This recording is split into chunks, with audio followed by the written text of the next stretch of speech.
A lot of people struggle with the idea of receiving mental health diagnoses and even question their validity. I'm a psychologist who specializes in psychological testing and evaluation.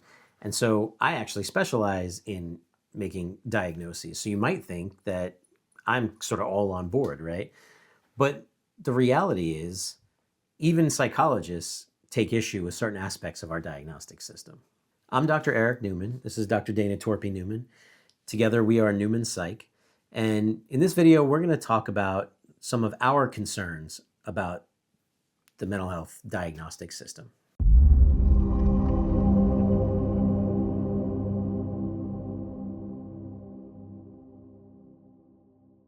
Mental health disorders are diagnosed using the Diagnostic and Statistical Manual of Mental Disorders. And we're on the 5th edition text revision. This manual has been around for ages in some version or another, but even now, it's not without its faults.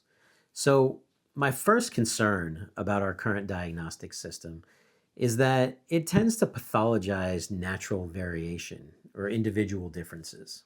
So a big example of this is when it comes to neurodevelopmental disorders. You know, we've got something like autism spectrum disorder, where you have kids who differ in a number of different ways, including like impulse control, or which is a symptom of ADHD, or social awkwardness, or seeming a little bit clumsy, or there's all different ways that people vary, and some of them maybe slightly problematic at some level. But these are just natural variations, and sometimes it can feel like we're overpathologizing, we're making a bigger deal than it needs to be out of these little variations. And granted, there are terms in the diagnostic manual that tell us that if it doesn't cause distress and impairment, it shouldn't qualify for a diagnosis. But a lot of times, it's not that cut and dry, and we end up kind of assigning mental health diagnoses for things that really are just kind of variations in normal development. This has the effect of putting people in categorical boxes rather than really understanding the magnitude of the core symptoms that they are exhibiting. So basically, everyone of a specific category is kind of assumed to be the same, but that isn't actually what that looks like. And so we don't have any real ability to label what the strength or intensity of the core symptoms are and how those differ from person to person.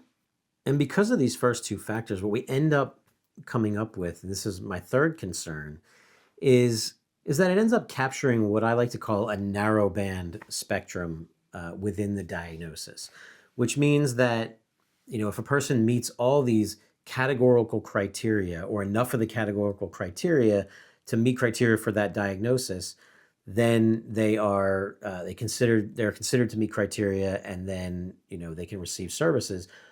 But oftentimes, especially when it comes to neurodevelopmental disorders, there's a much broader spectrum, which I like to call the broad spectrum. And that broad spectrum is, it's more about the way people think, the way they respond to things.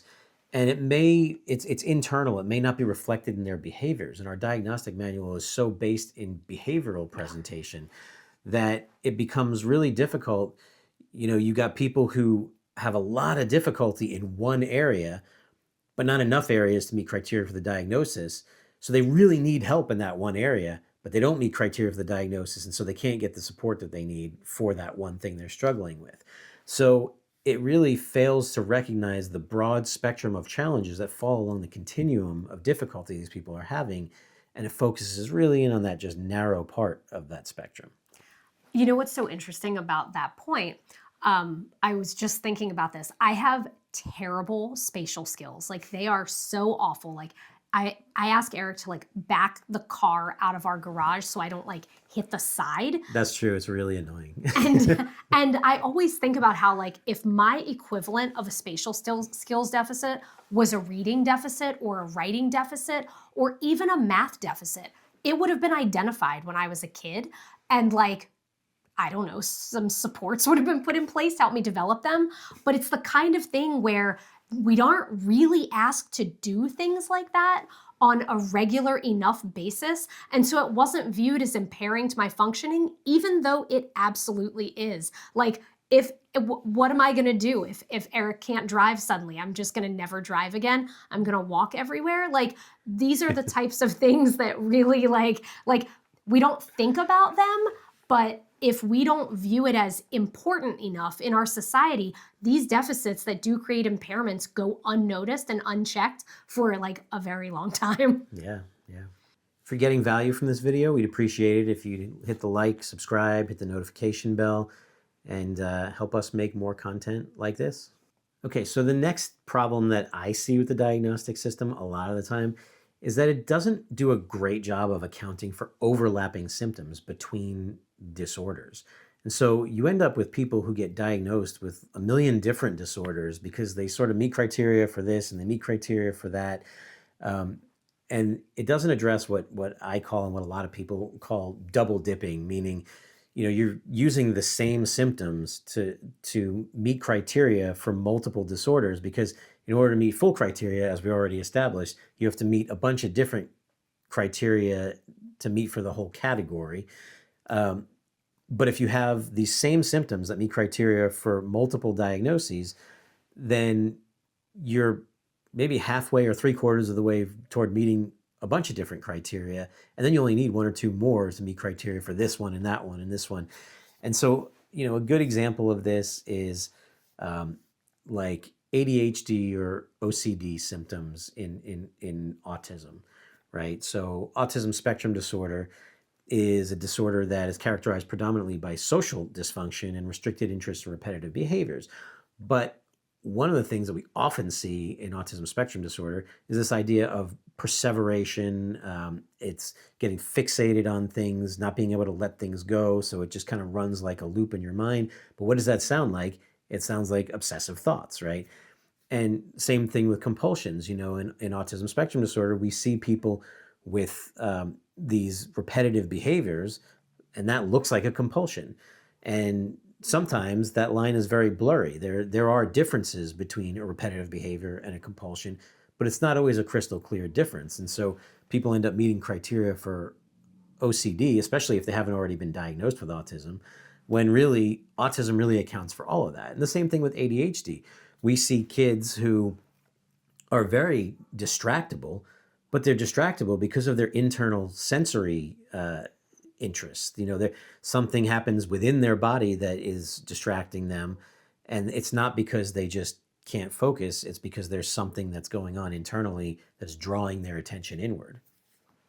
This actually has come up all the time, I think, for those of you that like to watch TikToks about mental health. There are so many of them that are about ADHD and autism spectrum in adult women.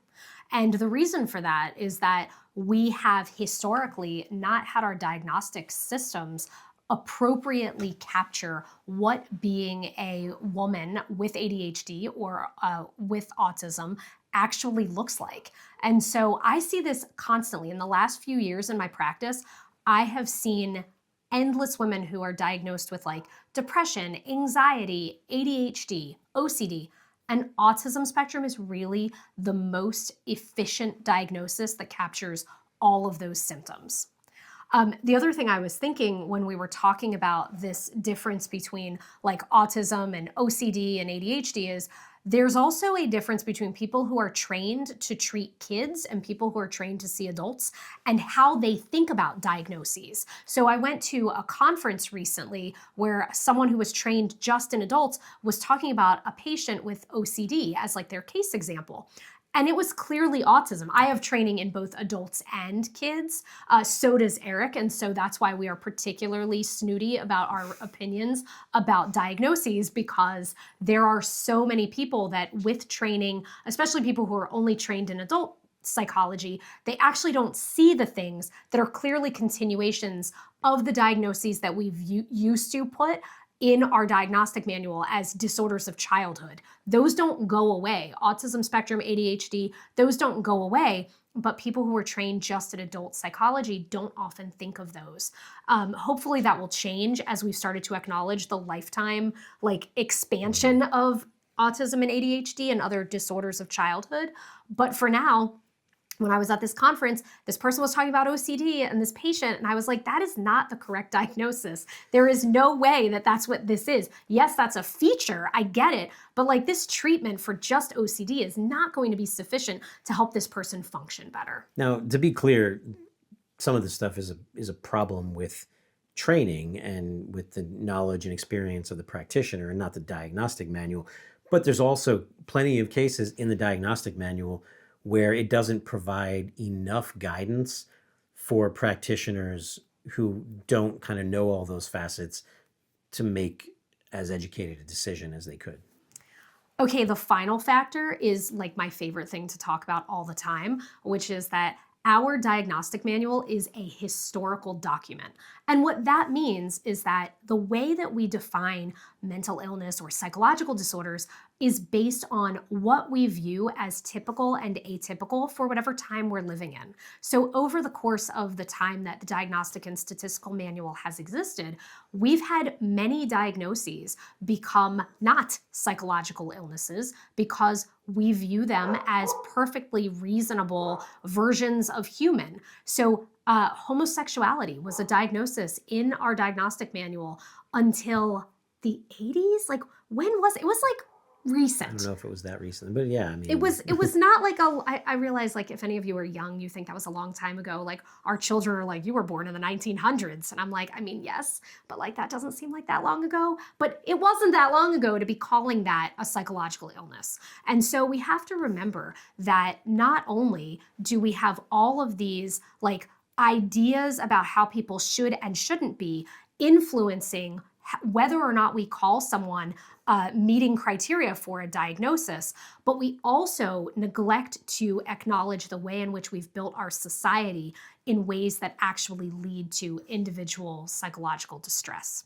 So those things are related. One is it's a historical document. The other is we've constructed our society in a way that leads people to have psychological symptoms, and we call it an individual problem rather than saying oh, this is actually a really, really poorly constructed society. So what's an example of that? A perfect example of that is the struggle that stay-at-home parents often talk about when they meet criteria for depression or anxiety. They're pretty isolated. Our society doesn't respect them, doesn't treat them as if they are humans doing a very important job. They then experience psychological distress, and we say, I guess it's you. But that's not always the case. So we have all of these people getting diagnoses when actually probably the best way to approach that is to change the values by which we are constructing our society. So I hope that was helpful. After what we said, you might feel skeptical about getting a mental health diagnosis. If you're skeptical about getting a mental health diagnosis, then you might want to check out this video on the pros and cons of getting a mental health diagnosis.